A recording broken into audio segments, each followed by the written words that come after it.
Bago tayo magsimula, huwag kalimutang mag-like at share. Kung nagustuhan ninyo, mag-comment sa ibaba. Maraming salamat, let's go, ituloy na natin ang kwento.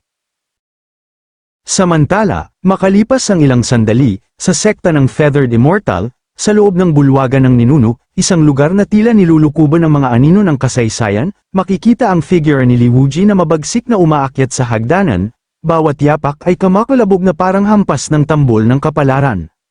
At walang pag-aatubili, buong lakas niyang sinipa ang pintuan, nag-echo ang tunog sa buong bulwagan na worry nagising ang mga espiritu ng nakaraan. Kasabay nito, mariin niyang ibinulalas, ito ang pinaka-eleganteng gusali sa loob ng Feathered Immortal Sect, tingnan natin kung anong mga kayamanang itinatago nito sa pusod ng kadiliman. Habang naglalakad pasulong si Li Wuji patungo sa altar, agad niyang napansin ang isang altar ng ninuno, isang dambana na tila nag-aalab ng hiwaga, at doon, biglang sumiklab ang interes sa kanyang mga mata. Walang pag-aatubili, nilapitan niya ito upang masilayan ang malapitan ang nakasulat sa isang kahoy na tabletong may nakaukit na pangalan ng ninuno ng sekta, ngunit sa sandaling iyon, agad niya itong itinapon sa lupa, puno ng pagkadismaya, habang mariin niyang binigkas, bulok na kahoy lang pala ito. Ang tabletong kahoy ay gumulong-gulong sa sahig, at doon mababasa ang nakaukit, ang nagtatag ng sekta ng Feathered Immortal, si Yu Huasheng. Ngunit biglang napasinghap si Li Wuji, natigilan, at halos hindi makapaniwala habang binubulong ang mga katagang, ang ancestral tablet ng nagtatag ng sekta. Pagkaraan, ngumisi siya ng pilyo, tila ba may masamang binabalak sa tabletong kahoy. Agad niyang niluwagan ang kanyang sinturon, tumawa ng nakakaloko, at mariing sinabi, "Hehe, Ginoong Li, bibigyan kita ng munting sorpresa." At doon, makikita si Li Wuji na inilabas ang kanyang ultimate na pilyong teknik, ang pag-ihi. "Huwag kang mag-alala. Matanda, medyo naiinitan lang ako ngayon, hindi kita patitikiman ng kahit anong matamis," saad niya, puno ng kabaliwan at kapilyuhan.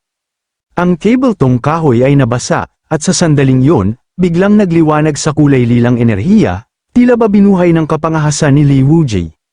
Di nagtagal, lumitaw ang nakakatindig balahibong anyo ni Yu Huasheng, balot ang buong katawan sa nag-aalab na lilang enerhiya, habang galit na sumigaw, "Paano mo nagawang gawin ito sa akin, lintik kang bata ka?"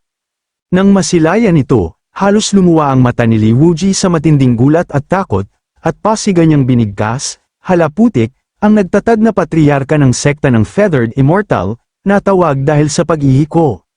Sa puntong ito, makikita ng malapitan ang nag-aalab na galit sa mukha ni Yu Huangsheng, matalim ang kanyang mga mata, tila mga punyal na mariing nakatutok kay Li Wuji, sinusuri ang bawat hibla ng kanyang pagkatao.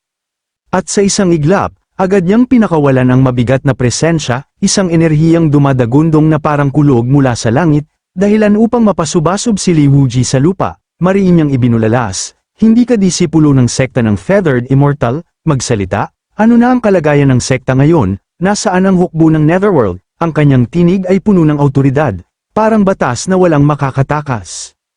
Habang pilit na nilalabanan ni Li Wuji ang nakapipinsalang pressure, galit niyang isinagot, "Hoy, baliw na matanda, tigilan mo ang pagsisigaw sa akin, alam naming hindi ka rin mabuti, isa kang taksil sa lahi ng tao, nakipagsabuatan ka sa ibang lahi para saktan ang sarili mong lahi na mga tao."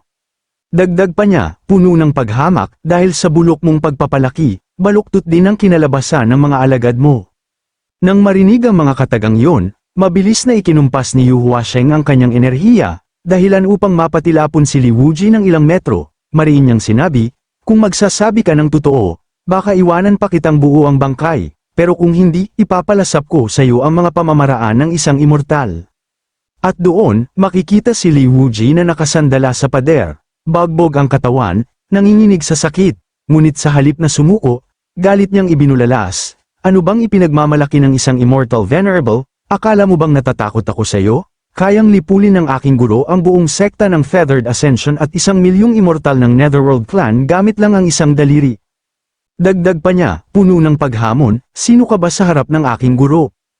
Nang marinig yun, halos hindi maipinta ang ekspresyon ni Yu Huangsheng. Bakas sa kanyang mukha ang matinding galit, at mariin niyang isinumpa, sinira niya ang dakila kong plano, papatayin ko siya. Pagkatapos, mabilis niyang sinakal si Li Wuji gamit ang kanyang enerhiya, Mamilipit si Li Wuji sa sakit, nagpupumiglas, habang mariing tinanong ni Yu Huangsheng, sabihin mo agad sa akin, sino ang guru mo, nasaan siya ngayon? Ngunit bigla siyang natigilan nang mapansin ang nakakasilaw na liwanag mula sa langit.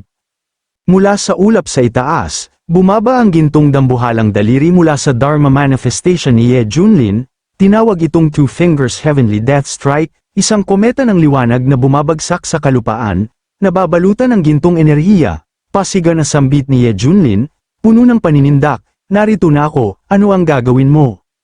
At sa isang iglap, buong lakas itong tumama kay Yu Huangsheng, unti-unting naglaho ang kanyang katawan sa tindi ng atake, ngunit bago pa siya tuluyang maglaho, mariin niyang ibinulalas, isang napakalakas at napakaliksi na teknik sa paghubog.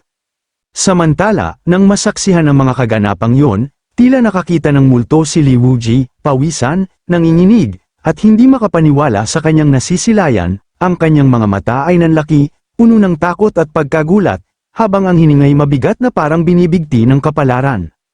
Di nagtagal, makikitang tuluyang naglaho ang katawan ni Yu Huangsheng, worry alikabok na tinatangay ng malamig na agos ng hangin, si Li Wuji naman ay nanatiling tulala, nakadapa sa lupa, parang nawala ng ulirat sa bigat ng pangyayari. Samantala, sa parehong sandali, sa Celestial Realm, makikita ang pagbabalik ng ulirat ni Yu Huangsheng sa kanyang tunay na katawan. Naglalagablab ang kanyang anyo sa bugso ng matinding enerhiya, tila isang bulkan na handang sumabog, bakas sa kanyang mukha ang matinding galit at inis, habang mariin niyang ibinulalas, batang henerasyon ni Yuan Ge, kapag naayos na ang daanan ng pag-akyat, at ikaw ay umakyat sa Immortal Realm, tiyak na pagwawasakin kita sa pira-piraso. Samantala, sa kabilang panig, sa Kunlun Realm, makikita si Ye Junlin na nakatayo ng matuwid, nakatingala sa langit, at mariing nagbulalas. Isa lang pala yun ay projection. Ang tunay na antas ay immortal, ang presyon lamang ang nasa antas ng Immortal Realm, ang kanyang tinig ay puno ng panghihinayang, tila isang mandirigmang nabigo sa inaasahang gantimpala. Dagdag pa niya, habang nagkakamot ng tenga na may halong pag-aalangan, hay naku, napilitan pa akong ilabas ang aking ultimate skill, akala ko makaka-level up ako agad sa antas ng Immortal Venerable. Ngunit biglang tumunog ang system, nagbigay ng abiso, na tukoy na ang Ascension Passage patungo sa Kunlun Realm ay nawasak, hindi kayang bumaba ng mga immortal sa mortal na daigdig sa kanilang tunay na anyo. Kapag pilit na bumaba sa anyong anino, ang lakas ay pipigilan ng kapangyarihan ng realm. Sa sandaling yun, agad na sumakay si Ye Junlin sa Lycon Akan, marahan siyang umupo, tila hari sa kanyang trono, at mariing sinabi, hayaan na nga lang, tungkol sa pag-level up, bahala na ang tadhana. Dagdag pa niya, puno ng kapilyuhan, tutal, sawa na ako riyan sa nakaraang buhay ko. Hinding-hindi na ako magpapakahirap mag-cultivate sa buhay na ito. Bukod pa roon, ang mamuhay sa lakas ng cultivation ng iba, napakasarap sa pakiramdam at napakasarap ipagyabang. Ngayong umalis na siya, mariin niyang idinagdag, babalik na ako sa sekta ng Xuantian para magpatuloy sa paghiga, magpahinga, at uminom ng milk tea.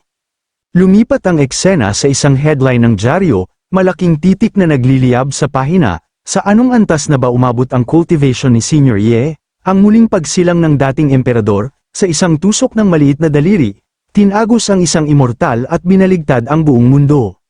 Samantala, makikita si Zhu Huachen na ini-interview ng isang cultivator reporter, mariin ang tanong ng reporter, Snowsword Immortal, maaari ko bang itanong, totoo ba ang mga chismis na si Senior Ye ay personal na pumatay ng 1,000,000 immortal mula sa labas ng mundo? Walang pag-aatubiling sagot ni Zhu Huachen, puno ng paghanga at pagkamangha. Oo, sa lakas ni Senior Ye, walang problema ang 1,000,000. Ngunit biglang sumabat ang isang cultivator mula sa likuran, di ba ang tanda ko, ilang daang libo lang ang dumating mula sa Netherworld Abyss. Nang marinig ito, agad na binugbog ng iba pang cultivators ang lalaking yon. Puno ng inis at galit, sino ka ba? Sigaw ng isa. Dagdag pa ng isa habang nagpakawala ng suntok at sipa, kalokohan, binilang ko mismo, 10 milyon. Sambit ng isa pa, 1,000,000 yun, wika naman ng isa pa, lintik, tinuruan ba kayo ng math at pay, 1,000,000,000 yun. Pagsang-ayon ng isa, oo, 1,000,000,000 talaga. Isang espada, 1,000,000,000 ang pinatay, ang banal na kapangyarihan ni Senior Ye ay walang kapantay, sigaw ng isa pang cultivator. Sa sandaling yun, makikita ang mga cultivator na masayang nagbubunyi sa tagumpay ng ating bida habang nakaharap sa camera. Masiglang inilahad ng reporter, anong antas na ba ng cultivation ang narating ni Senior Ye matapos pumatay ng 1,000,000 na immortal mula sa Nether Abyss? Talagang nakakapukaw ito ng kuryosidad sa buong mundo ng cultivation. Bilang pinaka-autoritatibong pahayagan, eksklusibong nakuha ng reporter na ito ang lihim na ito at susundan pa ng mga ulat. Samantala, sa kabilang panig, makikita si Xu Yunyan na palihim nakikinig sa usapan ni Li Wuji at Hong Chenny. Mariing tanong ni Li Wuji, "Senior brother, gusto mo bang malaman ang tunay na antas ng cultivation ng ating guro? Gusto mo ba? O gusto mo ba?" Inis na sagot ni Hong Chenny, "Lintik ka, sabihin mo na kaagad, kung paikot-ikot ka pa, babasagin ko talaga yang pagmukha mo." Bahagyang lumapit si Li Wuji, pabulong na sinabi, ang tunay na cultivation realm ni Master ay isa pala siyang Celestial Emperor. Pagtatakang tanong ni Hong Chenny, paano nangyari yon? Mariing tugon ni Li Wuji, "Totoo yun, nakita ko mismo, winakasan ni Master sa isang galaw lamang ang patriarch ng sekta ng Feathered Immortal, isang cultivator na eksperto sa antas ng Celestial Venerable." Nang marinig yun, napakuyom ng kamao si Hong Chenny, bakas ang matinding galit, hindi ito maaari. Ang Celestial Emperor ay isang maalamat na nilalang na nababanggit lamang sa mga sinaunang aklat. Paano pa magkakaroon ng espiritual na enerhiya? Noong sinaunang panahon, ang espiritual na enerhiya ng Kunlun Realm ay kantay ng Immortal Realm, kaya't ito ang lupang pinapangarap ng lahat ng cultivators. Biglang sumabat si Xu Yunyan, kalmado niyang sinabi, "Ngayong may mga palatandaan ng muling pagbangon ng espiritual na enerhiya sa Kunlun Realm, nagsisimula ng lumuwag ang aming matagal na nakatigil na cultivation, marahil ito ang dahilan kung bakit pumasok sa Kunlun Realm ang mga banyagang lahi mula sa labas." Masiglang napakuyom ng kamao si Hong Chenny, mariin niyang sinabi sa sarili, lahat ay nagkaroon na ng saysay, ang lalaking may apelyidong Ye ay sumikat lang nitong nakaraang 2 taon, ngunit yumanig ang mundo sa kanyang walang kapantay na lakas, dagdag pa ang kanyang mapangahas na estilo ng pagkilos, pati na ang mga bihirang kayamanang walang tigil niyang inilalabas, at ang mga supremong teknik na ipinagkakaloob niya sa kanyang mga disipulo. Pagkatapos, napaluhod siya sa lupa, puno ng bigat ng damdamin, dahilan upang mapalingon sa gulat sina Li Wuji at Xu Yunyan, mariin niyang sinabi, marahil ang lalaking iyon ay tunay ng isang Celestial Emperor na nabuhay pa mula noong sinaunang panahon.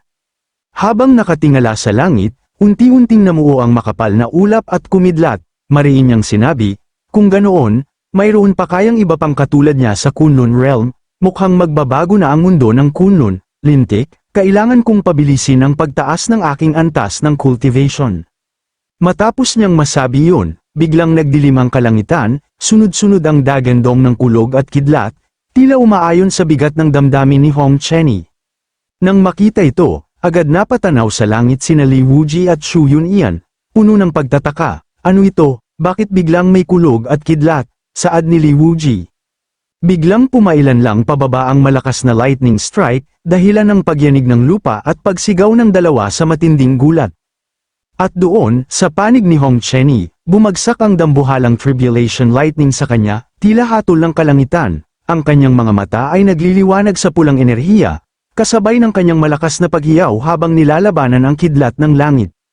Samantala, sa parehong sandali, lumabas ang best friend na system ni Ye Junlin at agad nag-abiso, natukoy ng sistema na ang panganay na disipulo ng host ay sumasailalim sa isang napakalakas na tribulation ng 8 o 9 na kidlat ng langit. Batay sa malalaking datos, iminumungkahi na maghanda ang host ng isang piging, naway maging masarap ang inyong pagkain.